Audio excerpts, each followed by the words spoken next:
Story 1. The Kushtaka of Thomas Bay.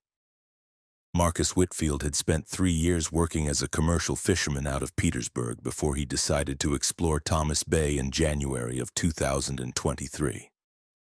The 32-year-old knew the locals called it Devil's Country, knew the Tlingit people avoided it entirely, but he dismissed their warnings as superstition. He needed photographs for his wildlife blog, and the bay promised untouched wilderness during the depths of winter. The temperature hovered at -20 degrees when Marcus anchored his 20-foot skiff in a protected cove. Massive ice formations hung from the cliffs like frozen waterfalls, and the silence was absolute, broken only by the occasional crack of shifting ice. He'd planned a 3-day solo expedition, equipped with cold weather gear, a satellite phone, and enough supplies to last a week if necessary. The first day passed without incident. Marcus hiked along the shoreline, photographing ice caves in the way twilight painted the landscape in shades of deep blue and purple.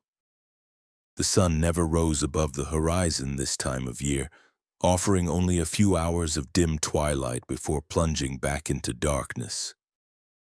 By 4 in the afternoon, complete darkness had returned. That's when he first heard the crying. It sounded like a child, maybe 4 or 5 years old, sobbing somewhere in the forest beyond the beach. Marcus froze, his headlamp cutting a narrow beam through the darkness. There shouldn't be anyone out here, especially not a child. The nearest settlement was Petersburg, over 30 miles south. He called out, his voice swallowed by the vast silence. The crying continued, seeming to move deeper into the trees. Every instinct told him to ignore it, to return to his boat, but the thought of a lost child freezing to death overrode his caution. Marcus pushed into the forest, following the sound. The crying led him deeper into the woods, always just ahead, always just out of reach. Massive spruce trees blocked what little starlight penetrated the canopy, and his headlamp created shifting shadows that seemed to move with purpose. After 20 minutes of pursuit, Marcus realized something was wrong.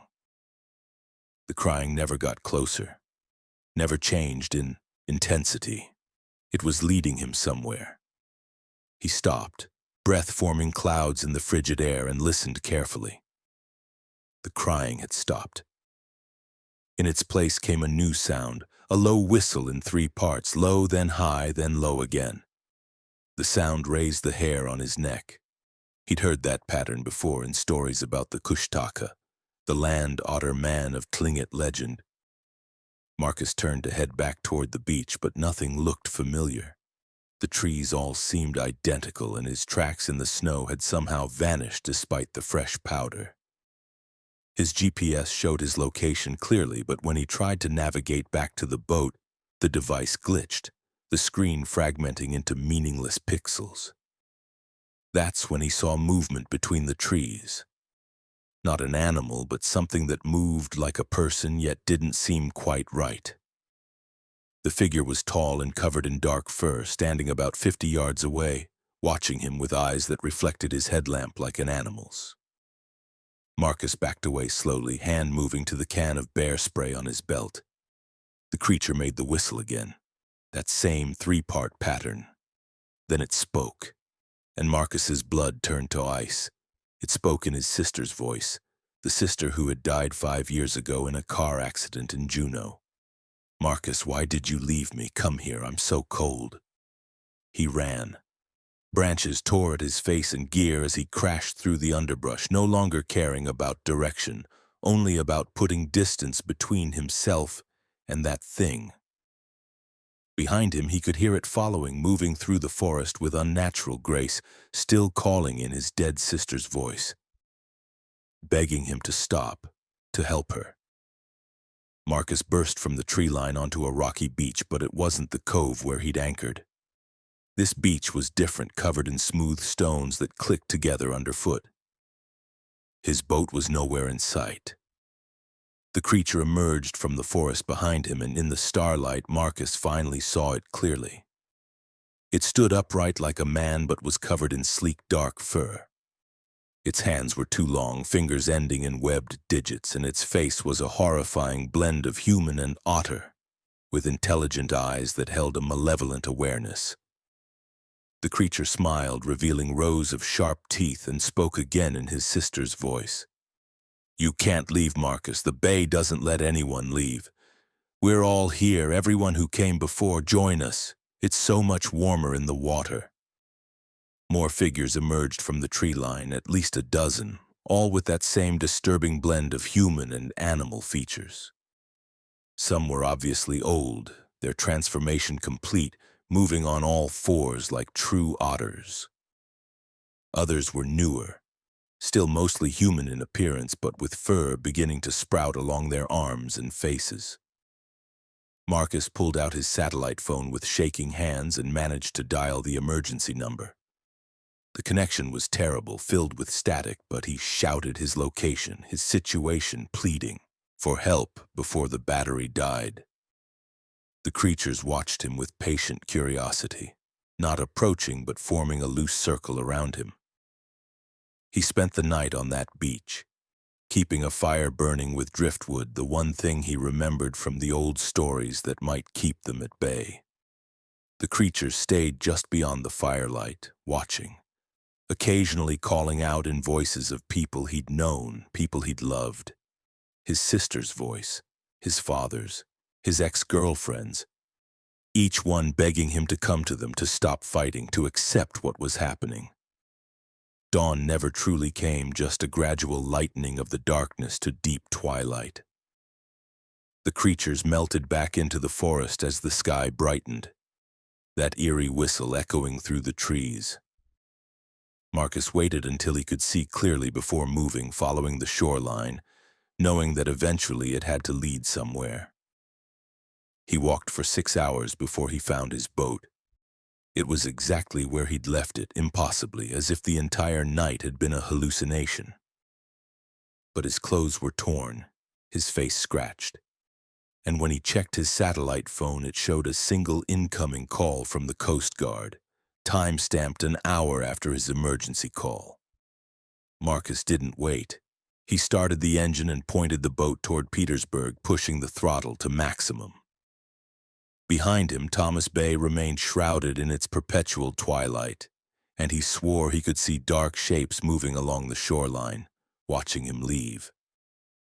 The Coast Guard met him at the Petersburg harbor. They'd received his call, but couldn't make out most of it through the static. They'd been preparing a search and rescue operation when his boat appeared on radar. Marcus told them everything, expecting disbelief, but the older Coast Guard officer just nodded slowly. "You're the third person this year to report something like that from Thomas Bay," the officer said quietly. "The other two didn't make it out. We found their boats empty, floating in the bay. No sign of the occupants, just tracks leading into the water." Marcus sold his boat the next week and moved to Anchorage. He never went fishing again. But sometimes in the deep winter nights when the darkness presses against the windows, he hears that 3-part whistle and his sister's voice calling to him from the frozen north. He knows that part of him is still in Thomas Bay, will always be in Thomas Bay, and that one day the Kushtaka will call him back to finish what they started. Story 2. The Research Station. Dr. Sarah Chen arrived at the abandoned Naval Arctic Research Laboratory outside Utqiagvik on November 20, 2022, 3 days after the sun had set for the last time that year. The 38-year-old climatologist had secured a grant to study ice core samples from the facility, which had been shuttered since 1993. Her university had arranged for her to stay in one of the old residential buildings for 6 weeks, though she'd be completely alone. The nearest occupied structure was the main town, 12 miles away. The facility sprawled across the tundra like a forgotten city, dozens of buildings connected by elevated walkways designed to stay above the winter snow. Most were locked and dark, their windows broken or boarded over. Sarah's quarters were in Building 7, a 3-story concrete structure that still had functioning heat and electricity, powered by a diesel generator she'd need to refuel weekly. The first week was productive.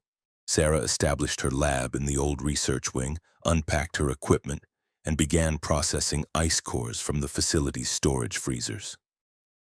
The cores contained climate data going back hundreds of years, exactly what she needed for her research. The isolation didn't bother her. She'd done solo field work before. The polar night was new, though. The absolute darkness pressed against the windows like a physical presence, and her flashlight seemed pathetically inadequate against it. On the 8th night, she heard footsteps in the hallway outside her room. They were distinct, boots on linoleum, moving slowly past her door. Sarah sat up in bed, heart pounding. She was alone in the building, had verified that every room was empty when she arrived. The footsteps continued down the hallway, then climbed the stairs to the 3rd floor. She grabbed her flashlight and opened the door, shining the beam down the corridor. Nothing. The hallway was empty, but she could still hear the footsteps above her, walking across the 3rd floor. Sarah climbed the stairs, flashlight gripped tightly, and emerged into the 3rd floor hallway. The temperature was noticeably colder up here, her breath forming thick clouds. The footsteps had stopped. Sarah walked slowly down the hallway, checking each room. All empty, filled with abandoned furniture and old equipment. At the end of the hall, she found a door she hadn't noticed before, unmarked, painted the same industrial gray as the walls. The door was unlocked. Beyond it, stairs led down into darkness deeper than should be possible. The building only had 3 floors above ground and no basement level on any of the facility maps she'd reviewed. Sarah descended the stairs, counting steps. After 30 steps, she should have been well below ground level, but the stairs kept going. The stairwell ended in a corridor carved from ice and permafrost, the walls smooth and deliberate, clearly man-made but not shown on any blueprints. Emergency lights flickered along the ceiling, barely functional after decades of abandonment. Sarah knew she should turn back, but scientific curiosity drove her forward. The corridor opened into a large chamber, at least 40 feet across. Equipment lined the walls, strange machinery that Sarah didn't recognize, decades old but somehow still humming with power. In the center of the room stood a large cylindrical tank, 10 feet tall and 6 feet in diameter, filled with cloudy fluid. Inside the fluid, something moved. Sarah approached the tank, flashlight beam penetrating the murky contents. A face pressed against the glass from inside, pale and bloated, eyes wide and staring. She screamed and stumbled backward, the flashlight falling from her hands and rolling across the floor. The emergency lights brightened suddenly, bathing the chamber in harsh fluorescent white. The tank was empty. No fluid, no face, just an empty cylinder of thick glass. Sarah grabbed her flashlight and ran for the stairs, taking them 2 at a time, not stopping until she burst through the door into the 3rd floor hallway. The door slammed shut behind her and wouldn't open again. Sarah pulled at the handle until her hands ached, but it remained locked solid, as if it had been sealed for decades. She returned to her room, locked the door, and didn't sleep for the rest of the night. The next morning, in the few hours of dim twilight that passed for daylight, Sarah searched Building 7 thoroughly. There was no door at the end of the 3rd floor hallway, just a solid wall covered in the same gray paint as everything else. She convinced herself it had been a nightmare, a hallucination brought on by isolation and the unnatural darkness of polar night. But that night the footsteps returned. And this time they were accompanied by voices, multiple voices speaking in whispers she couldn't quite understand, coming from everywhere and nowhere. Sarah huddled in her bed, headphones playing music at full volume, trying to drown out the sounds. Over the following weeks, the phenomena escalated. She'd find equipment moved in her lab, ice cores removed from storage and left to melt on the counter. Her notes would be rearranged, pages torn out and scattered. The generator required refueling more frequently than it should, as if something was using power she couldn't account for. On December 15th, Sarah woke to find all the lights in Building 7 turned on, every single bulb blazing, flooding the structure with light for the first time in decades. The generator was screaming, overloaded, but she couldn't get it to shut down. She ran through the building, flipping breakers, but the lights stayed on. That's when she saw them. Figures standing in doorways, visible only in her peripheral vision. When she turned to look directly, they vanished. But she could feel their presence, their attention focused on her with an intensity that made her skin crawl. They were watching her, had been watching her since she arrived. Sarah packed her essentials and prepared to leave, ready to walk the 12 miles to town if necessary. But when she opened the door to Building 7, a blizzard raged outside, wind speeds easily exceeding 60 miles per hour, visibility 0. The weather forecast had predicted calm conditions. She was trapped. For 3 days, the blizzard continued while the facility came alive around her. Lights flickered in neighboring buildings, shadows moved behind frosted windows. She heard voices calling her name from the elevated walkways, saw footprints in the snow that appeared and disappeared between the buildings. The figures in Building 7 grew bolder, no longer hiding in periphery, standing in hallways and staring at her with empty eyes. On the third night, Sarah discovered what they wanted. She found a journal in one of the third-floor rooms left behind by a researcher named Dr. Robert Vance, dated 1992, 1 year before the facility closed. The entries described experiments, unauthorized work being conducted in the sublevels, attempts to study human adaptation to extreme cold by subjecting volunteers to temperatures and conditions that pushed the boundaries of survival. The final entry was dated December 18, 1992. It read, "The subjects didn't die as expected, they changed. Something in the permafrost, something we woke up when we dug too deep. They're not human anymore, but they're not dead either. We're sealing the lower levels. God forgive us for what we've done." The facility hadn't been shut down due to budget cuts. It had been evacuated and abandoned because of what was discovered in those sublevels, what had been created or unleashed. And now Sarah was alone with them during the longest darkness of the year when they were strongest. She barricaded herself in her room, pushed furniture against the door, and waited for the blizzard to end. The voices outside grew louder, demanding entry, promising they just wanted to show her, to take her below where it was quiet and still, and the darkness lasted forever. The blizzard ended on December 19th. Sarah grabbed her pack and ran, not bothering to lock the building or secure her equipment. She ran across the frozen tundra toward town, falling and scrambling in the darkness, guided only by the lights of Utqiagvik in the distance. She made it to the outskirts of town before collapsing from exhaustion and cold. A snowmobile patrol found her 2 hours later, suffering from mild hypothermia and frostbite on her fingers. She told them about the facility, about what she'd seen and heard. They listened politely and took her to the hospital. The next day, 2 men in unmarked parkas visited her hospital room. They identified themselves as federal contractors responsible for facility maintenance. They assured her that Building 7 had been empty when they checked it that morning, all her equipment and notes secured. They strongly suggested she complete her recovery in Anchorage and not return to the research station. They also mentioned that her grant had been suspended due to unforeseen complications. Sarah left Alaska on the first flight south. She never published her research, never spoke publicly about what happened. But she still has that journal, Dr. Vance's journal, and sometimes she reads the final entry and wonders what's still down there in those sealed sublevels, waiting in the permafrost beneath the abandoned Naval Arctic Research Laboratory. And every year during the polar night she dreams of cold corridors carved in ice and pale faces pressing against glass, watching, waiting for someone else to find their way down into the darkness below. Story 3. The Denali Disappearance.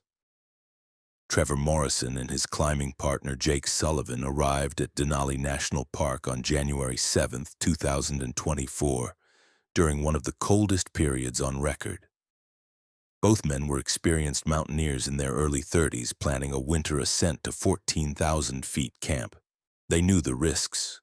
Temperatures could drop to -75 degrees, storms could trap climbers for weeks, and rescue above certain elevations was nearly impossible during winter. They established their base camp at 7,000 feet on January 9th and began their ascent the following day. The conditions were brutally harsh but stable. Clear skies and minimal wind, perfect for winter climbing. By January 12th, they'd reached 11,000 feet and set up camp in a protected area near the base of the West Buttress. That night, Trevor woke to the sound of something moving outside their tent. Not wind, but something heavy crunching through the snow in deliberate steps. He nudged Jake awake and both men listened. The footsteps circled their tent slowly, methodically, then stopped directly outside the entrance. Jake grabbed his ice axe and unzipped the tent flap. Nothing. The snow around their tent was undisturbed. No tracks except their own from earlier. The temperature outside was -45 degrees and the darkness was absolute, their headlamps creating small islands of light in an ocean of black. They searched the area but found nothing. Avalanche conditions were low. No seismic activity, no logical explanation for the sounds. They returned to their tent, uneasy but too exhausted to stay awake. At 3 in the morning, Trevor woke again. Jake's sleeping bag was empty. Trevor dressed frantically and went outside. Jake stood 30 yards from the tent facing away, perfectly still. Trevor called his name, but Jake didn't respond. As Trevor approached, he realized Jake was facing directly toward the summit of Denali, barely visible as a darker shadow against the night sky. "Jake, what are you doing?" Trevor grabbed his partner's shoulder and immediately recoiled.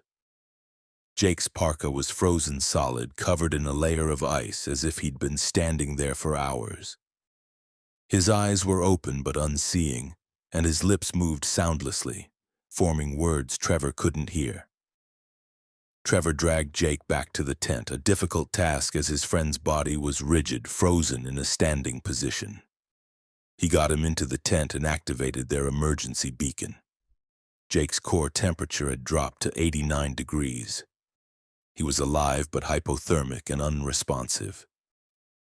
While Trevor worked to warm his partner, wrapping him in every sleeping bag and running a stove to heat the tent, he heard the footsteps again. This time they were all around the tent, dozens of them circling slowly. And with the footsteps came voices, whispers in a language Trevor didn't recognize, rising and falling like wind through a canyon. He looked out through the tent's small mesh window and saw figures moving in the darkness.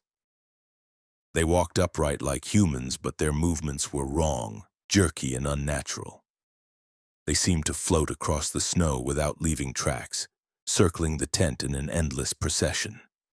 The radio crackled to life, the park service responding to his beacon, asking for status. Trevor explained the situation, Jake's condition, their location. The ranger on the other end was quiet for a long moment before responding. "You need to descend immediately. Don't wait for rescue. Get to 10,000 feet and we'll meet you there. Do it now." "Jake can't walk," Trevor protested. "Then leave him," the ranger said, his voice urgent. "Get to 10,000 feet now." The transmission cut off. Trevor stared at the radio in shock. Leave Jake? That was insane. But the ranger's tone had been desperate, afraid, as if he knew something Trevor didn't. The footsteps stopped. The whispers ceased.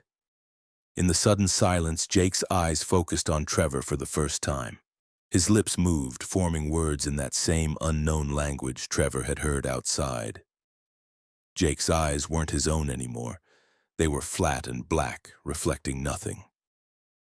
Jake sat up smoothly despite his frozen clothing and smiled at Trevor. It wasn't Jake's smile. "You should have left when they told you to," he said in a voice that sounded like wind through ice. "Now it's too late. We've been waiting so long for visitors. The mountain is lonely during the dark season." Trevor scrambled out of the tent, grabbing his pack and axe. Behind him, Jake was crawling out, moving in that same unnatural way, joints bending at wrong angles. The figures in the darkness had stopped circling and were now standing still, watching, waiting. He ran, stumbling down the mountain in the darkness, following their ascent route by memory and GPS. Behind him, he could hear Jake following, not running but moving with terrifying inevitability. And the whispers had returned, louder now, coming from all directions. Trevor descended for hours, falling repeatedly, losing equipment, driven by pure terror. At 10,000 feet, he saw lights. A rescue team was climbing toward him, 5 rangers moving fast. They grabbed him and kept moving down, not stopping, not asking questions. "Your partner?" one ranger asked. "He's not my partner anymore," Trevor managed between gasping breaths. They didn't ask what he meant. At 9,000 feet, they stopped and looked back up the mountain. Trevor followed their gaze. High above, visible in the starlight, a figure stood watching them, too far away to identify but standing, perfectly still against the snow. "They don't come below 10,000 feet, one of the rangers said quietly. "Not anymore. We learned that the hard way." Trevor spent 2 days in the park clinic before flying back to Anchorage. The official report stated that Jake Sullivan had succumbed to altitude sickness and hypothermia. Wandering away from camp in a confused state, his body was never recovered. Search operations were suspended after 3 days due to dangerous conditions. But Trevor knew the truth. He'd seen Jake's transformation, heard the voices, witnessed something up there in the darkness that defied explanation. The Rangers knew too. They'd made him sign a non-disclosure agreement before releasing him, suggested strongly that he not discuss the details of the incident. 6 months later, Trevor received a package at his home in Seattle. No return address. Inside was a photo taken by an automated weather station on Denali at 16,000 feet. The image showed a group of figures standing near the summit, their faces turned toward the camera. Trevor recognized one of them. It was Jake, or what Jake had become, standing among others who had gone missing on the mountain over the years.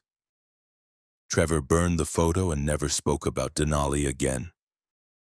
But he knows that his partner is still up there, waiting in the frozen darkness with all the others, standing eternal watch on the roof of North America, no longer quite human, no longer quite alive, changed by something that lives in the deepest cold and the longest night. Story 4. The Winter Cabin. Rebecca Lawson inherited her grandfather's hunting cabin in February of 2023, located 70 miles northwest of Fairbanks in the White Mountains.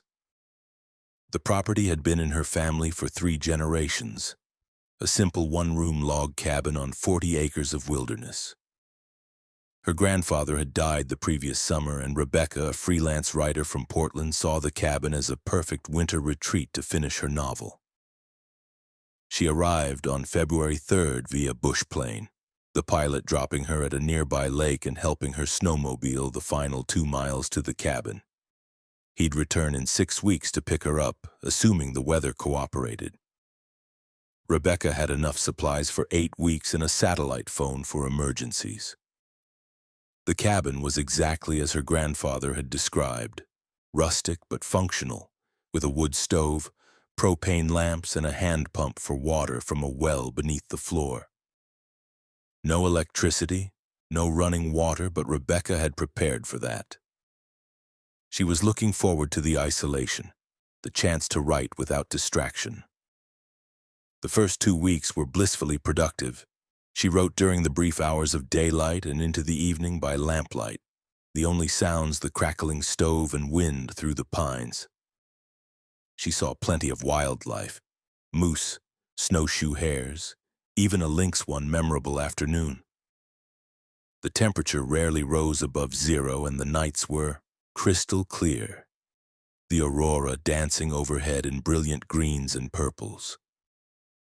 On February 19th, Rebecca found the first message. She'd gone outside to split more firewood and noticed scratches in the snow near the cabin's east wall. Not animal tracks, but deliberate marks forming words. Go away. The letters were crude but unmistakable, carved into the snow with what looked like a stick or bare hands. Rebecca's first thought was a prank, but that seemed unlikely. The nearest neighbor was over 20 miles away, and the snow around the cabin showed no tracks except her own and wildlife. She photographed the message and went back inside, uneasy but not yet frightened. That night, something scratched at the cabin walls. Not the random sounds of wind or settling wood, but deliberate scratching moving around the cabin's exterior in a slow circuit. Rebecca stood in the center of the room with a flashlight and her grandfather's rifle, listening to the sounds circle her home. At dawn, she went outside to investigate. Deep scratches marked the logs, fresh gouges in the wood that hadn't been there the day before. And in the snow, more messages. Leave this place, not yours. We were here first. Rebecca tried the satellite phone but couldn't get a signal. The device showed full battery and clear sky, but every call ended in static. She was effectively cut off from the outside world, 6 weeks from her scheduled pickup. She spent the day reinforcing the cabin, nailing shutters over the windows, moving her cot away from the walls. As darkness fell, Rebecca sat by the stove with the rifle across her lap, waiting. The scratching started at 8 o'clock and continued until midnight, accompanied by new sounds, breathing against the door, whispers in a language she didn't recognize, and worst of all, her name being called in her grandfather's voice. Rebecca, let me in. I'm so cold out here. Please, sweetheart, it's Grandpa. She knew it wasn't him. Her grandfather had been cremated. But the voice was perfect, exactly as she remembered. The temptation to open the door was overwhelming, and she had to physically restrain herself from reaching for the handle. This continued for 3 nights. No sleep, just waiting in the lamplight while something circled the cabin and used the voices of people she loved to try to lure her outside. On the 4th night, the attack changed tactics. Smoke began filling the cabin from the stove. Rebecca checked the flue, thinking it was blocked, but it was clear. The smoke seemed to be coming from the stove itself, thick and acrid, filling the room despite the chimney drawing properly. She had to choose, stay inside and suffocate, or go outside to escape the smoke. Rebecca chose outside. She burst through the door with her rifle pack and emergency gear, heading for the snowmobile she kept covered near the cabin. The smoke poured from every crack in the cabin walls, impossibly thick, as if the building itself was burning. From within, though, she saw no flames. In the darkness beyond her flashlight beam, she heard movement. Multiple figures were surrounding the cabin, staying just out of sight. Rebecca got the snowmobile started and headed toward Fairbanks. Navigating by GPS and headlight through the dark forest, they followed her. She could see them in her peripheral vision, keeping pace with the snowmobile through the trees, never quite visible but always present. The machine was doing 30 miles per hour over rough terrain, yet they kept up effortlessly. After an hour of riding, the snowmobile's engine died. Rebecca checked the fuel, the ignition, everything she could think of, but the machine was dead. She was 15 miles from the cabin, 55 miles from Fairbanks, alone in the darkness with whatever was hunting her. She continued on foot, snowshoes strapped to her boots, moving as fast as possible through the deep snow. Her flashlight began to fail, the battery draining impossibly fast. When it finally died, she had only starlight to navigate by. That's when she heard the howling. Not wolves, but something that mimicked wolf howls while being fundamentally wrong in pitch and rhythm. The sounds came from all around her, echoing through the trees. Rebecca ran, abandoning her pack, keeping only the rifle and her GPS unit. She ran for hours, falling and scrambling through snowdrifts, branches tearing at her face and clothing. Behind her, the howling continued, and she swore she could hear footsteps crunching through the snow, matching her pace. Dawn came as a gradual lightening of the eastern sky. With the first hint of light, the sound stopped. Rebecca collapsed against a tree, gasping for breath, and looked back the way she'd come. Nothing. The forest was empty and silent. She continued toward Fairbanks, walking for 2 more days, rationing the energy bars she'd kept in her pocket. On the evening of the second day, she stumbled onto a mining road and flagged down a pickup truck.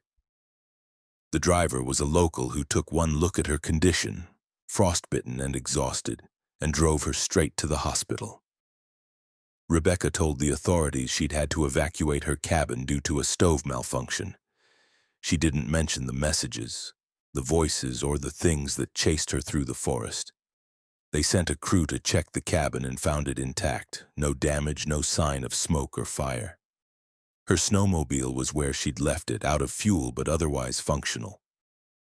She sold the property without ever returning, taking a loss to unload it quickly. The new owners were a young couple from Anchorage looking for a weekend retreat. Rebecca tried to warn them, tried to tell them something was wrong with that land, but they dismissed her concerns as seller's remorse. 3 months later, Rebecca read about them in the news. Both had vanished from the cabin during a weekend stay in May. Their car was found parked outside, their supplies and belongings untouched, but the couple was gone. Search teams found nothing. The cabin still stands empty now, and the land has been seized by the state after the couple was declared legally dead. Sometimes hikers report seeing lights in the windows at night or finding strange messages written in the snow around the property. The locals know to avoid that section of the White Mountains, know that something claimed that land long before Rebecca's grandfather built his cabin there, and it's still there, waiting for the next person foolish enough to think they can live in its territory. Story 5. The Ice Cave. Nathan Price and his girlfriend Emily Carter drove to Kastner Glacier outside Delta Junction on March 4, 2024, to explore the ice caves. Both were 26 and avid adventure photographers looking to capture the famous blue ice formations for their travel blog. March was the ideal time, late enough in winter that the caves were stable, but early enough that they weren't crowded with summer tourists. They hiked the 3 miles from the parking area to the glacier, carrying camera gear, headlamps, and ice cleats. The temperature was a mild 15 degrees and the sun wouldn't set for another 6 hours. They had plenty of time to explore. The entrance to the main cave was a dark opening in the glacier's face, about 6 feet high and 10 feet wide. Inside, the ice glowed an ethereal blue as sunlight filtered through the translucent walls. Icicles hung from the ceiling like crystal chandeliers, and the floor was smooth ice worn by years of meltwater flow. Nathan and Emily spent an hour photographing the main chamber, moving deeper into the cave system, following a narrow passage that wound into the heart of the glacier. The passage opened into a larger chamber, this one completely enclosed, no visible openings to the outside. The only light came from their headlamps. That's when Emily noticed the first anomaly. Frozen into the ice wall was what looked like camping equipment. A tent, a backpack, old-style gear that appeared to be from the 1970s. She brushed frost from the surface and could see the equipment clearly, perfectly preserved in the ice. "How deep do you think that is?" Nathan asked, tapping the ice with his knuckle. "At least 10 feet, Emily said. "This stuff has been here for decades." They photographed the frozen artifacts and continued deeper. The passage narrowed, forcing them to crawl, but opened into another chamber, this one even larger than the first. And here they found something that made Emily scream. Frozen in the wall, suspended in crystal-clear ice, was a person. A man, perhaps in his 30s, wearing climbing gear from what looked like the 1980s. His eyes were open, his mouth frozen mid-scream, one hand raised as if trying to claw his way out of the ice. Nathan approached slowly, examining the figure. "It's got to be 50 years old at least," he said. "Maybe more. Trapped during a cave collapse." But Emily was backing away. "His eyes," she whispered. "They're looking at us." Nathan laughed nervously. "It's ice, Em. Just an optical illusion." Then the figure blinked. Both of them saw it. The man frozen in the ice blinked, his eyes tracking their movement. Nathan stumbled backward, and his headlamp illuminated the rest of the chamber. There were more of them. Dozens of people frozen in the walls, all in various states of terror, all with their eyes open. And as Nathan and Emily's light swept across them, the frozen figure's eyes moved, following them. They ran, scrambling back through the narrow passage, Emily in the lead. Behind them, they heard cracking, loud pops as ice began to fracture. Nathan risked a glance back and saw cracks spreading across the chamber wall, spiderwebbing from where the figures were entombed. The passage they'd used to enter the chamber was sealed. Solid ice blocked the way, as if it had never existed. Emily pounded on it desperately while Nathan searched for another exit. In the chamber behind them, the cracking grew louder, and through the narrow passage they could see the ice breaking apart. A hand punched through the ice wall next to Emily's head, fingers blue and rigid yet moving with purpose. She screamed and fell back as more hands broke through, dozens of them clawing at the ice from inside. The frozen figures were trying to break free. Nathan found another passage, barely 2 feet wide, angling upward. They squeezed into it, leaving their camera gear behind, focused only on escape. The passage was tight, forcing them to crawl on their stomachs, ice pressing against them from all sides. Behind them, they could hear sounds of pursuit, scraping, dragging, breathing that echoed strangely through the ice tunnels. Emily got stuck. The passage narrowed further, and her shoulders wedged between the ice walls. Nathan was behind her, pushing while she struggled to pull herself forward. The sounds behind them were getting closer.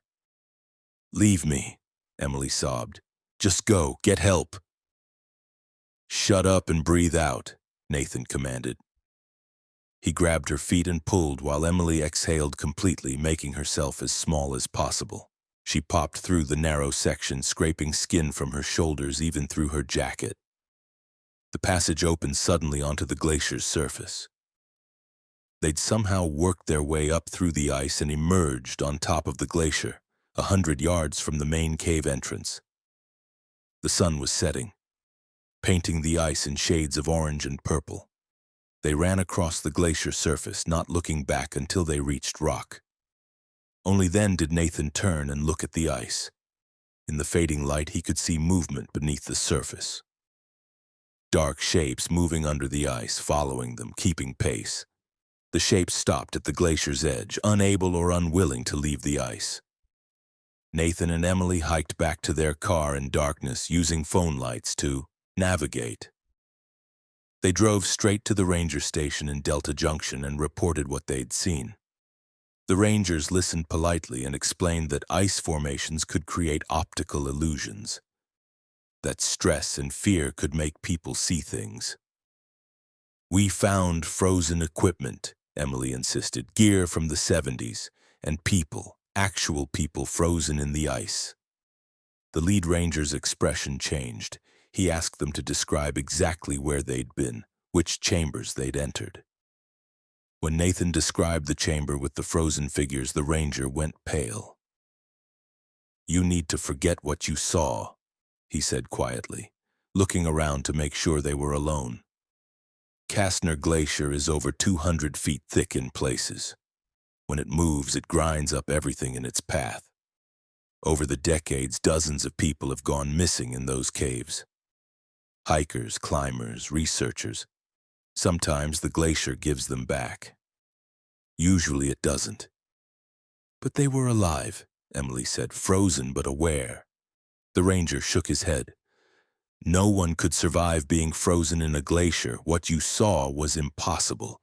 You were tired, scared, the light was playing tricks. That's what happened. That's what you'll remember.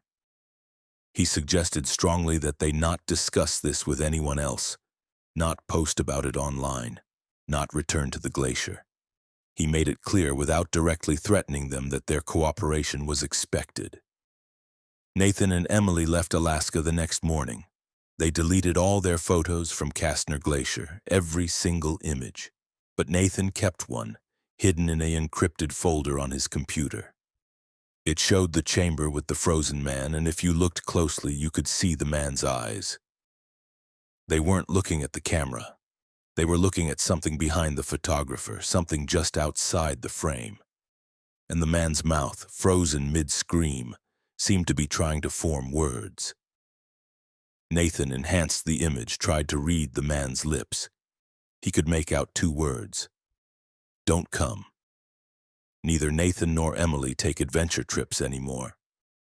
Emily has nightmares about being stuck in that narrow passage, but in her dreams, she never gets free.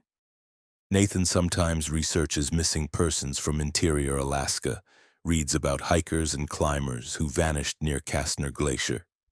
He keeps a list, matches faces to the figures he saw frozen in the ice. There are currently 47 names on his list, missing persons from the last 60 years whose last known location was near the glacier.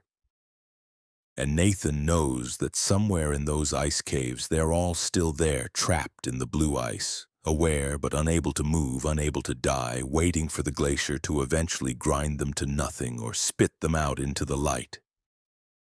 He thinks about going back, mounting a rescue operation, but he knows it would be futile. The glacier keeps what it takes, and the things frozen in the ice aren't really human anymore. They've become something else, something that waits in the frozen darkness for new visitors to join them in their eternal imprisonment. Story 6. The Aurora Watcher. Dr. James Holbrook arrived at his remote observation post near Utqiagvik on November 1, 2023 to study the Aurora Borealis. The 52-year-old astrophysicist from Berkeley had received a grant to collect data during the polar night when aurora activity peaks. His observation station was located 30 miles from town, a prefabricated building with living quarters, lab space, and sensitive magnetic and optical equipment. The post was automated, designed for one person to operate alone for extended periods. James had done this before, spending isolated months at various research stations. The solitude didn't bother him. It allowed complete focus on his work. The first month was routine. James established baseline readings, calibrated his equipment, and captured stunning aurora displays. The lights were more active than he'd ever seen, great curtains of green and purple dancing across the sky almost every night. He sent data to his colleagues via satellite uplink and received enthusiastic responses. This was proving to be a banner year for aurora research. On December 3rd, James noticed something odd during a particularly intense display. The aurora seemed to pulse in a regular pattern, not the normal random fluctuations, but something rhythmic, almost like a heartbeat. He checked his instruments, thinking there might be interference, but everything showed normal. The pulsing continued for 3 hours before fading with the rest of the display. That night, James dreamed of flying. He soared through the aurora, feeling the charged particles brush against his skin like mist. The lights whispered to him in voices that echoed inside his skull, showing him things he couldn't understand. Vast cosmic patterns and connections that made his consciousness feel infinitesimally small. He woke standing outside the observation post, barefoot in the snow, staring up at the dark sky. The temperature was negative 35 degrees, and he'd been out long enough that his feet were numb and turning white with frostbite. James stumbled inside and spent an hour thawing his extremities, grateful he hadn't been out longer. The sleepwalking continued. Every night James would wake outside, sometimes in the snow, sometimes on the roof of the observation post, always staring upward even when the aurora wasn't visible. He started tying himself to his bed, but he'd wake to find the restraints removed, and himself outside again with no memory of how he'd escaped. The aurora displays grew more intense. On December 10th, the lights covered the entire sky in a pulsing web of color that synchronized with James's heartbeat. He could feel the aurora responding to him, could sense its attention focused on him like the gaze of something vast and incomprehensible. His colleagues noticed changes in his data transmissions. He started including observations that made no sense, talking about the aurora as if it were alive, describing patterns and communications that weren't supported by the instrument readings. They sent concerned messages asking if he was okay, suggesting he return to Utqiagvik for evaluation. James ignored them. He was close to understanding something important, something that would revolutionize their understanding of the aurora. The lights were trying to show him, trying to teach him, and he was beginning to understand. On December 15th, he finally achieved full communion. James stood outside during the most spectacular aurora display he'd ever witnessed. The lights descended from the sky, enveloping him in sheets of colored plasma. He felt them enter his mind, felt his consciousness expand and merge with something ancient and vast. The aurora showed him its true nature. It wasn't just solar particles colliding with Earth's magnetic field. It was something conscious, something that had existed since before humanity, that used the charged particles as a medium to manifest in the physical world. And it was hungry for minds, for consciousness to absorb and experience. Throughout human history, people had vanished in the far north during aurora displays. The lights would take them, draw them out into the darkness, and absorb their consciousness into the collective pattern. James saw them all in that moment, thousands of minds trapped in the aurora, experiencing everything and nothing, existing in a state between matter and energy. The aurora wanted him to join them. It showed him eternity, showed him existence beyond the limitations of a single human body. All he had to do was let go, surrender himself to the lights, and he would become part of something greater than he could imagine. James almost did it. He felt himself starting to dissolve, his sense of self fragmenting and joining the aurora. At the last moment, some survival instinct kicked in. He broke free and ran for the observation post, slamming the door and activating every light inside, flooding the interior with artificial illumination. Outside, the aurora raged, pressing against the windows like a living thing, leaving frost patterns that looked like reaching hands. James huddled in the corner of his lab, all the lights on, and waited for dawn. When twilight finally came, the aurora faded. James packed essentials and activated his emergency beacon. The town sent a snowmobile to retrieve him. The driver found him waiting outside the observation post, calm but insistent that he needed to leave immediately. Back in Utqiagvik, James underwent medical evaluation. Physically, he was fine except for frostbite damage to his feet. Mentally, the doctors were less sure. He seemed lucid but insisted on sleeping with lights on and showed extreme anxiety about being outside after dark. James resigned from the project and returned to California in January. He took a teaching position at a community college, nothing that required field work. He never looked at aurora data again, never went outside at night if he could help it. But sometimes during intense solar storms, when aurora activity peaks, James feels them calling. He'll wake to find himself standing at his window, looking north, feeling the aurora's presence even thousands of miles away. It remembers him, the mind that almost joined it, and it's patient. It's been waiting for millions of years, and it can wait a few more decades for James Holbrook to give in to the call and finally become one with the lights. Story 7. The Buried Town. Sarah Mitchell discovered the abandoned town while surveying land for the Bureau of Land Management in March of 2024. The 29-year-old geologist was conducting a routine aerial survey 200 miles northwest of Anchorage when she noticed structures partially buried in snow that didn't appear on any modern maps. She marked the coordinates and requested permission to investigate. The BLM approved a 3-day ground expedition. Sarah snowmobiled to the site with a partner, Tom Valdez, another surveyor from the Anchorage office. They arrived at the site on March 15th to find a ghost town buried in decades of accumulated snow. About 30 buildings were visible, their roofs just breaking the snow surface. Most were residential, simple wooden structures, but Sarah spotted what looked like a church and possibly a general store. Based on the architecture, the town dated to the 1920s or 30s, probably a mining community abandoned during the Depression. What was strange was that the town didn't appear on any historical maps. Sarah had researched the area thoroughly and found no records of settlement in this location. It was as if the town had been deliberately erased from all documentation. Tom suggested it might have been an illegal mining operation, something that never registered with territorial authorities. That would explain the lack of records.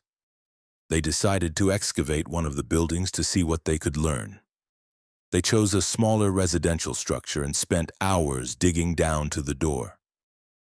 Inside, they found a perfectly preserved 1930s home. Furniture still in place, dishes on the table, personal belongings scattered around as if the occupants had left in a hurry. But everything was frozen, covered in a layer of ice that shouldn't exist inside a building. The walls were coated in frost and ice crystals hung in the air. The temperature inside was actually colder than outside, -50 degrees according to Tom's thermometer. In the bedroom, they found something that made Sarah's blood run cold. A family of 4, frozen solid in their bed, parents and 2 children, their faces twisted in expressions of terror. They weren't mummified or decayed. They looked like they died yesterday, flash frozen so quickly that ice crystals had formed in their eyes and mouths. Tom wanted to leave immediately, but Sarah insisted on documenting everything. She photographed the scene, took samples of the ice, and searched the rest of the house. In a drawer, she found a journal belonging to the father, dated December 1932. The entries described a mining town called Redemption that had struck rich veins of gold in the surrounding hills. But in early December, something had gone wrong. The temperature had dropped suddenly to unprecedented lows, bottoming out at -90 degrees. But it wasn't natural cold. The journal described it as something alive, something that crept through the town like a living thing, freezing everything it touched. People started dying, frozen solid in their homes, in the streets, at the mines. Those who tried to flee found that the cold followed them, surrounding the town in a barrier of impossible temperature.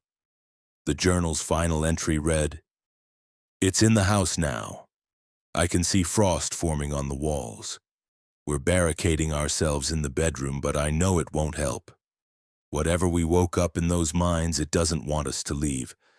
God forgive us for disturbing it." Sarah showed the journal to Tom, who insisted they leave immediately. They packed their samples and started back to their snowmobiles. That's when Sarah noticed the temperature dropping. Her breath, which had been forming normal vapor clouds, was now freezing instantly into ice crystals that tinkled as they fell to the ground. The cold intensified rapidly. Within minutes, it dropped from 0 degrees to -30.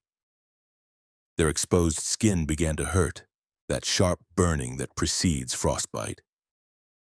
They ran for the snowmobiles, but before they could reach them, the cold became unbearable.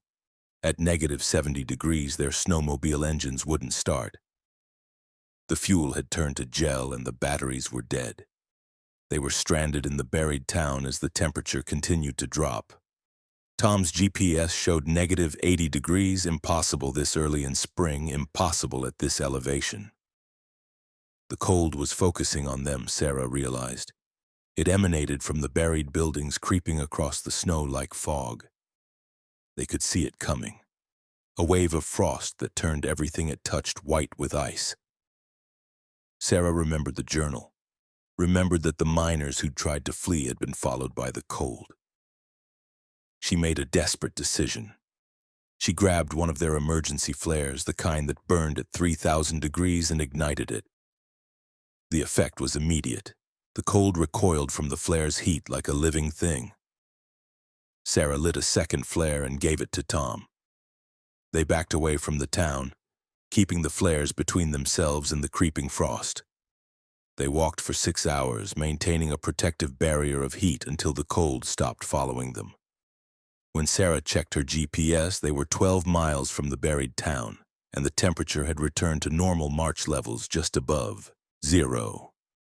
They hiked another 20 miles before finding a trapper's cabin and using its radio to call for rescue. A helicopter picked them up the following day and returned them to Anchorage. Sarah reported everything to the BLM, expecting disbelief. Instead, she was assigned to meet with a federal investigator who seemed unsurprised by her story. The investigator confiscated all her samples, photos, and notes, including the journal she'd taken from the buried house. Redemption was a classified incident, the investigator explained. In 1932, illegal mining operations in that area disturbed something in the permafrost. The official position is that the entire population died due to extreme weather, but we know it was something else. The site has been under federal oversight ever since. There are bodies there, Sarah protested. Families who deserve proper burial. Those people have been dead for 90 years, the investigator said. Disturbing them now serves no purpose. The site will remain sealed and off-limits. Your survey data will be classified and you'll sign a non-disclosure agreement. Sarah signed. She had no choice. But she kept one thing the investigators didn't know about: a single photograph on her personal phone that she'd taken before they confiscated her camera.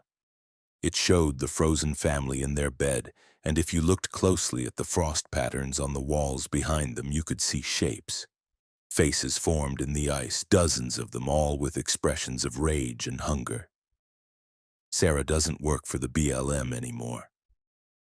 She took a desk job in Seattle, something that doesn't require field work. But she thinks about redemption often, about what the miners disturbed in those hills, about whether it's still there waiting beneath the snow. And sometimes, on the coldest winter nights, she feels a chill that has nothing to do with the weather, a cold that seems to emanate from nowhere, and she wonders if the thing from redemption is looking for her, punishing her for disturbing it again after 90 years of frozen sleep. Story 8. The Yukon River.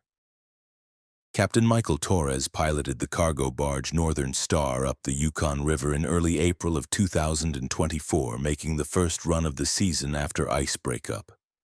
The 45-year-old had been running supplies to remote villages along the Yukon for 20 years and knew the river better than most people knew their hometowns.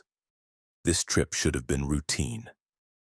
Pick up cargo in Bethel, deliver to 4 villages along the river, and return in 5 days. The trouble started on the second night, April 8th, when Michael anchored in a wide section of river near the village of Russian Mission. He was alone on the barge, his crew having quit en masse before the trip due to what they called bad feelings about this run. Michael had dismissed their concerns as superstition.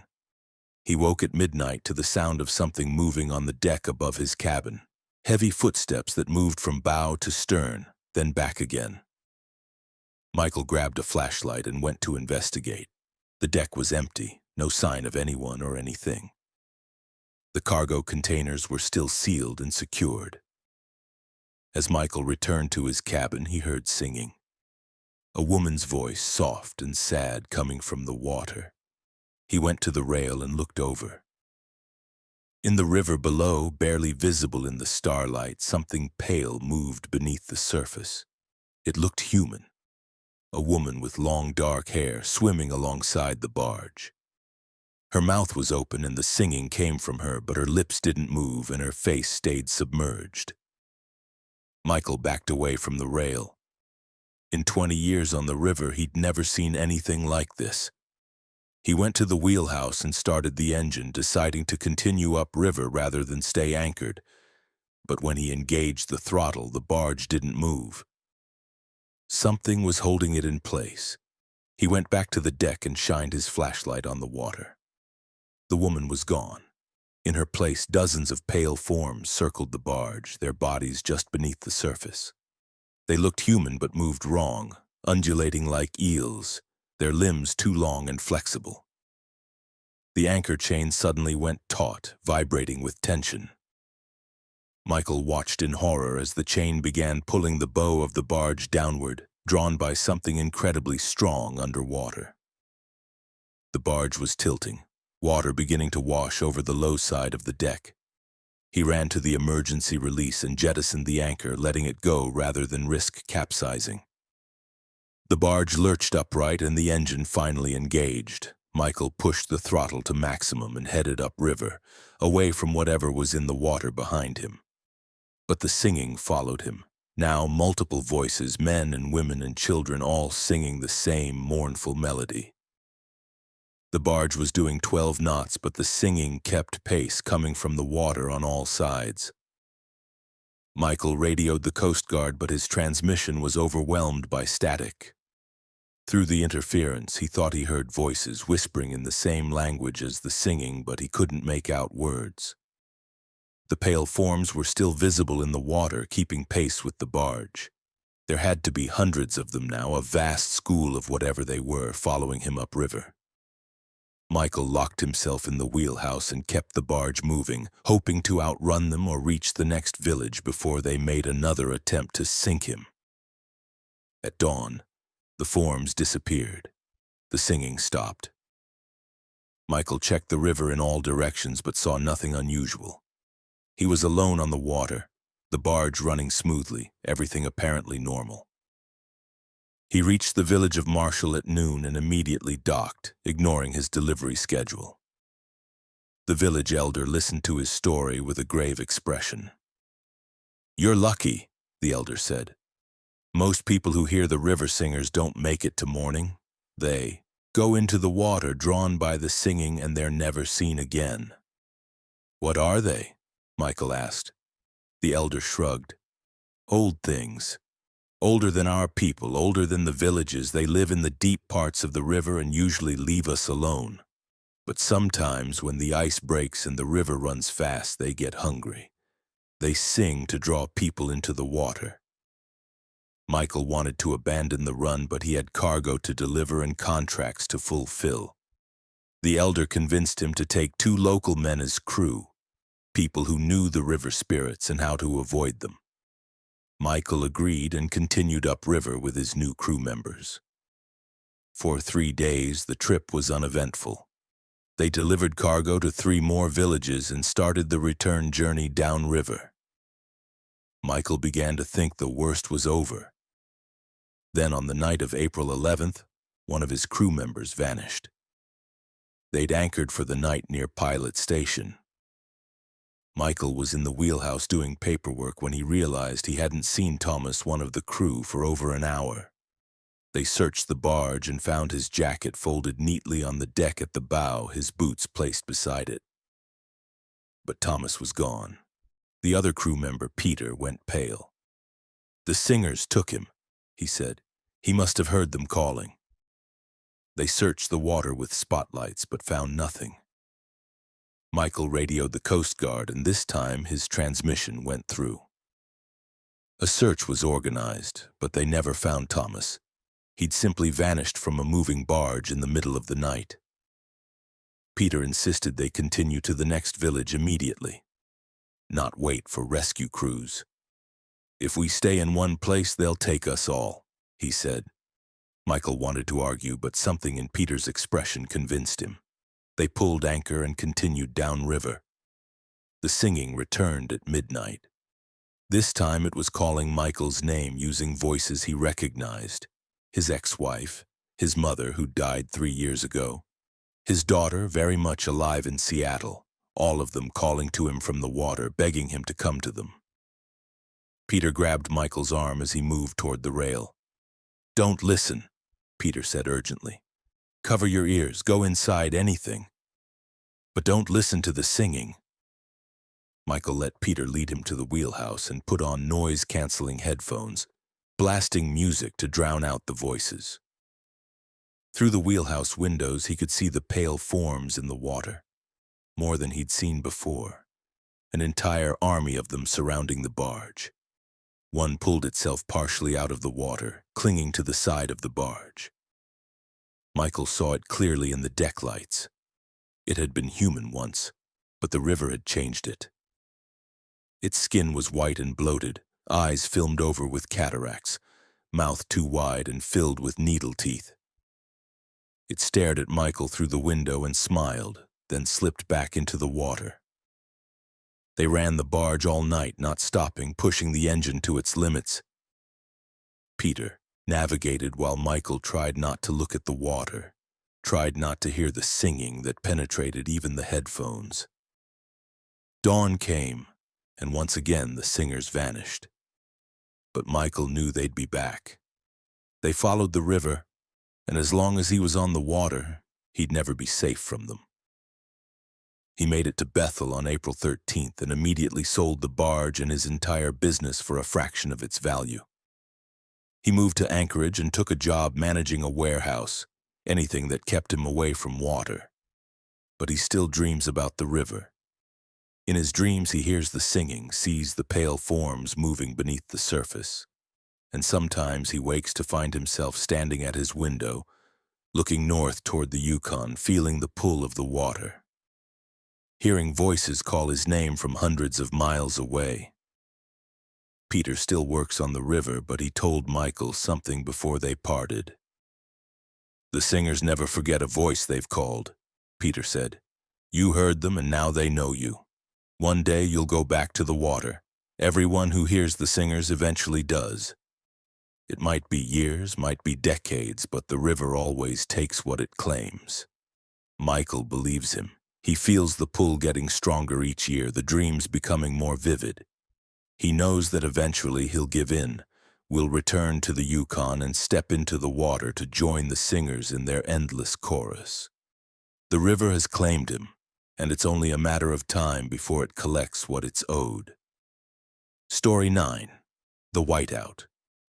Denise Abbott and her husband Richard were driving from Anchorage to Fairbanks on the Parks Highway in late February of 2024 when they encountered the Whiteout. Both were experienced Alaskans in their early 40s, familiar with winter driving conditions. They'd checked the weather forecast and saw nothing concerning. Light snow, good visibility, roads clear. The Whiteout hit without warning 20 miles south of Denali National Park. One moment they were driving through light flurries with good visibility. The next they were surrounded by a wall of white so complete that Denise couldn't see the hood of their SUV.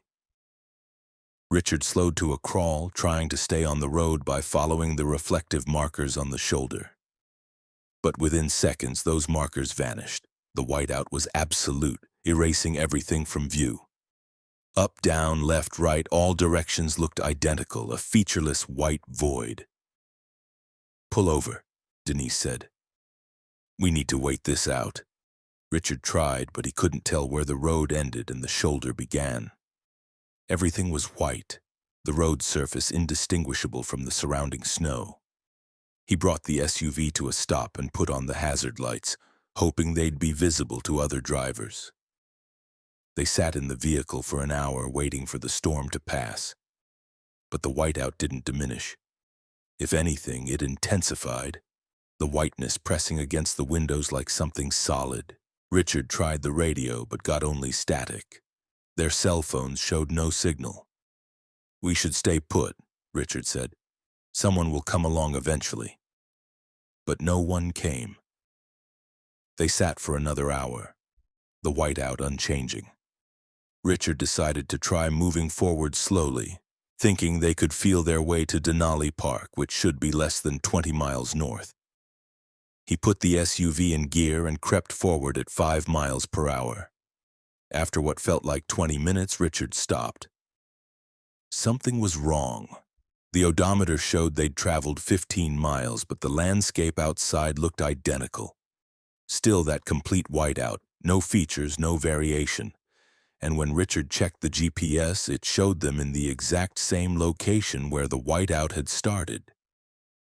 "That's impossible," Denise said. "We've been driving for miles." Richard tried again, this time watching the GPS carefully. The device showed them moving, the little blue dot creeping along the highway. But when they'd driven another 10 miles according to the odometer, the GPS suddenly jumped back to their starting position. They were somehow driving but not going anywhere, trapped in a loop or bubble of the whiteout. Denise tried opening her door, thinking maybe she could step out and see better, but Richard grabbed her arm. "Don't," he said. "If you get separated from the vehicle in this, I'll never find you."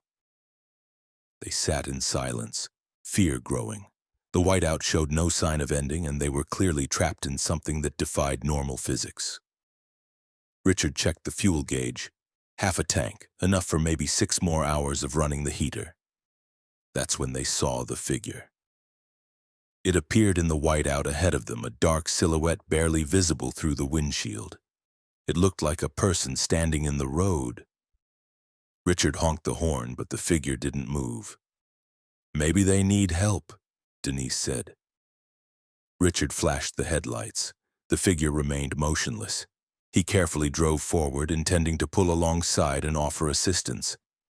But as they got closer, they realized something was wrong with the figure.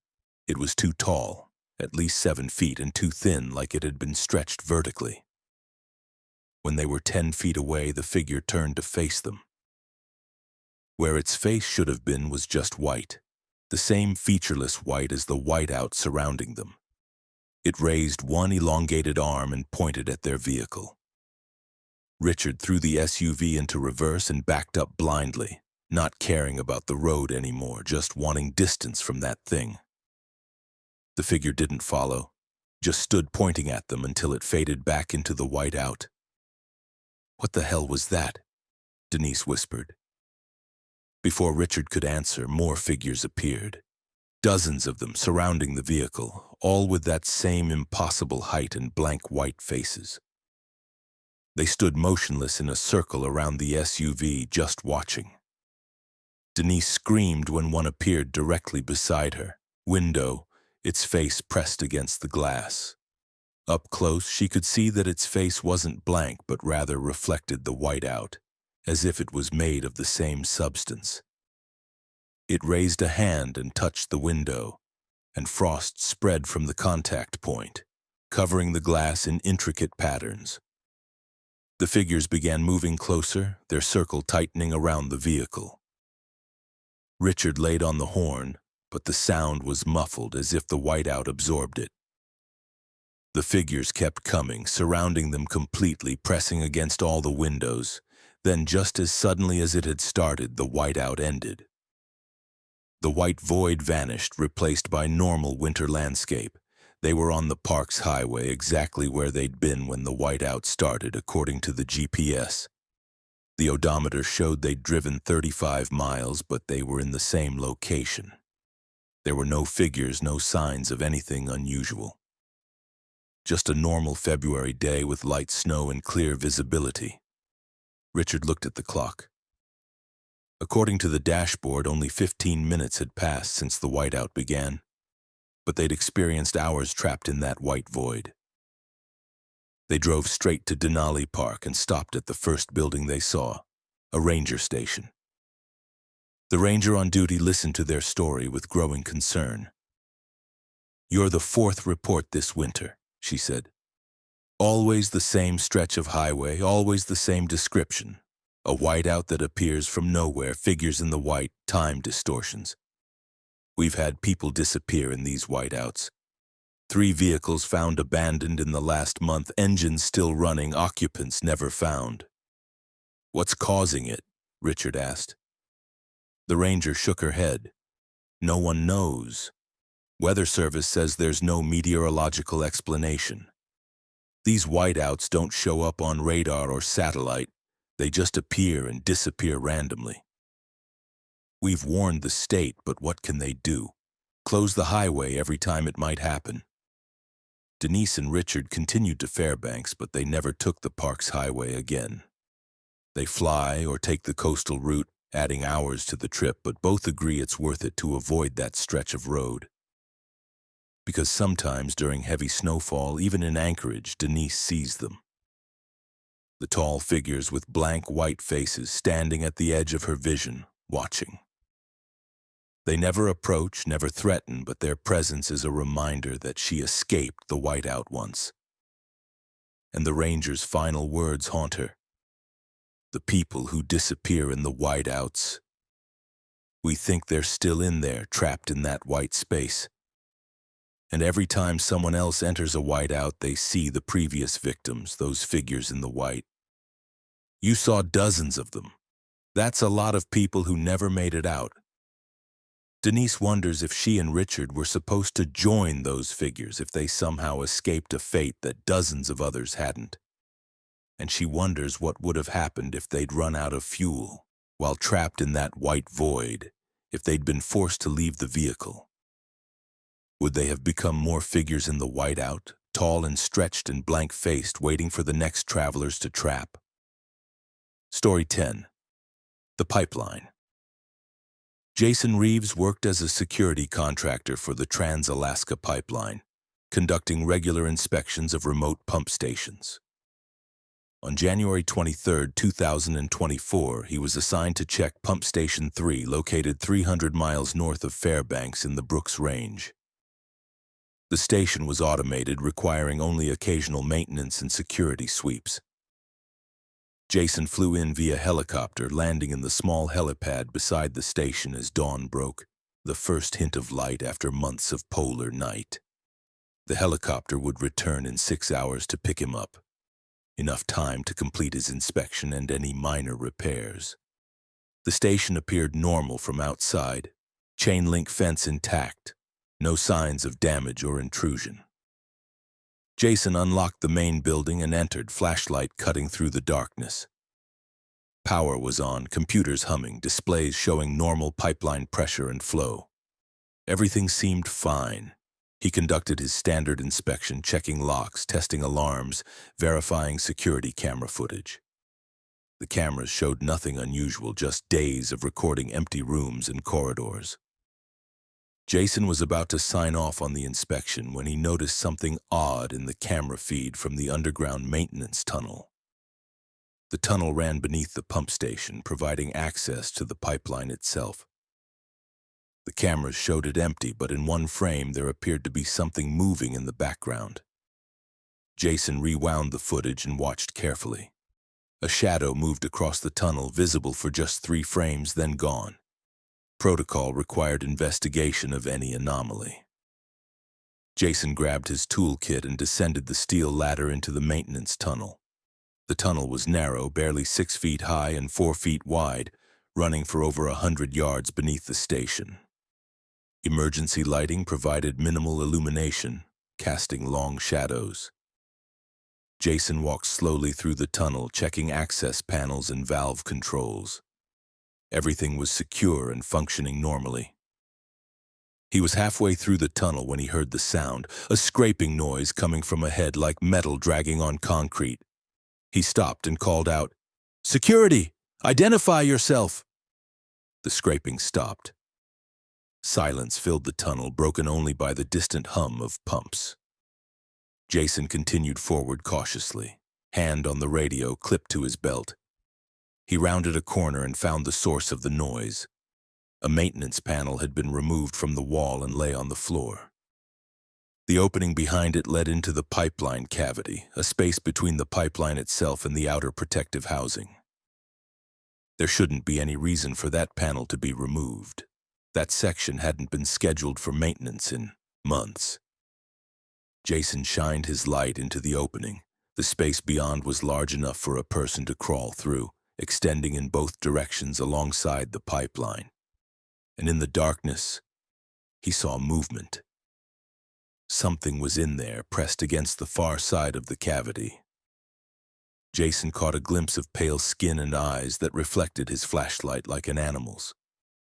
Then it moved, crawling rapidly away from the light, deeper into the cavity. "Stop, security!" Jason shouted, but the figure didn't stop. He called it in on his radio, reporting a possible intruder in the pipeline cavity. The dispatcher acknowledged and said they were sending additional security, but it would be 4 hours before anyone could arrive. Jason faced a choice: wait for backup or pursue the intruder. If someone was sabotaging the pipeline, 4 hours could be too long. He made the decision to follow, crawling into the cavity through the removed panel. The space was cramped and dark, the pipeline taking up most of the width. Jason had to crawl on his belly, pushing his flashlight ahead of him. He could hear the intruder moving further ahead, the sound of hands and knees on metal echoing through the narrow space. After 20 yards, Jason found more evidence of the intruder. Scratches on the pipeline surface, deep gouges in the metal that would require repair. And something else. A smell, like rotting meat mixed with chemicals, growing stronger the further he went. The cavity opened into a wider space where the pipeline connected to a valve assembly. Jason emerged into this space and stood up, sweeping his flashlight around. What he saw made him stumble backward in shock. The intruder had built some kind of nest in the cavity, piles of insulation material, bits of cloth and metal, all arranged in a circular pattern around a central area.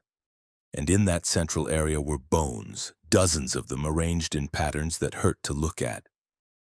The intruder was there too, pressed into a corner, watching Jason with those reflective eyes. In the flashlight beam, Jason saw that it looked human but was clearly something else.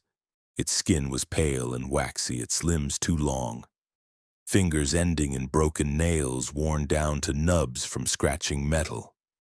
It wore the remnants of clothing, old work coveralls from the pipeline company. It smiled at Jason, showing teeth filed to points. Then it spoke in a voice that sounded like wind through pipes. "Warm here, alive here. The darkness is good here." Jason backed away, reaching for his radio. The thing lunged, covering the distance between them impossibly fast. Jason fell backward into the crawl space, the thing grabbing at his boots. He kicked frantically and felt his boot connect with something soft. The thing released him with a hiss. Jason scrambled backward through the cavity, not bothering with the flashlight, just moving as fast as he could in the darkness. Behind him, he could hear the thing following, its breathing raspy and wet, its movement scraping against the confined space. He burst out of the access panel into the maintenance tunnel and ran for the ladder. The thing emerged behind him, pulling itself out of the cavity with those elongated limbs. In the tunnel lighting, Jason got a clear look at it and wished he hadn't. It had been human once, probably a pipeline worker. But something had changed it, twisted it into this thing that lived in the darkness of the pipeline cavity. How long had it been down here? Months, years. And what had it been eating to survive? Jason didn't wait to find out. He climbed the ladder to the main station and slammed the access hatch shut, spinning the locking wheel. He could hear the thing below, scratching at the hatch, that scraping sound echoing up the shaft. He radioed for emergency extraction, explaining there was a dangerous individual in the maintenance tunnel. The helicopter arrived in 40 minutes and Jason was lifted out without completing his inspection. A full security team arrived an hour later, armed and equipped for confrontation. They searched the maintenance tunnel and the pipeline cavity thoroughly. They found the nest Jason had described, the bones, the evidence of something living in the cavity. But they didn't find the intruder. It had vanished into the miles of pipeline cavity, countless places to hide in the darkness beneath the tundra. The bones were analyzed. Some were animal, caribou, and smaller creatures. But 5 of them were human, and DNA testing matched them to pipeline workers who had vanished over the past 15 years during security inspections or maintenance calls. The pipeline company classified the incident and increased security at all remote stations. But they can't search the entire pipeline cavity. It runs for 800 miles across some of the most remote terrain in North America. Whatever is living in those dark spaces could be anywhere, moving through the cavity system, hiding in the thousands of access points and valve assemblies. Jason quit the company after filing his report. He took a job in Seattle, as far from the Arctic as he could get while staying in his field. But he thinks about that thing he saw in the cavity, the thing that had once been human. How many pipeline workers had gone missing over the decades? How many had become like the creature Jason encountered, changed by isolation and darkness and something else, something in the deep cold that twisted human beings into things that could survive where nothing should live?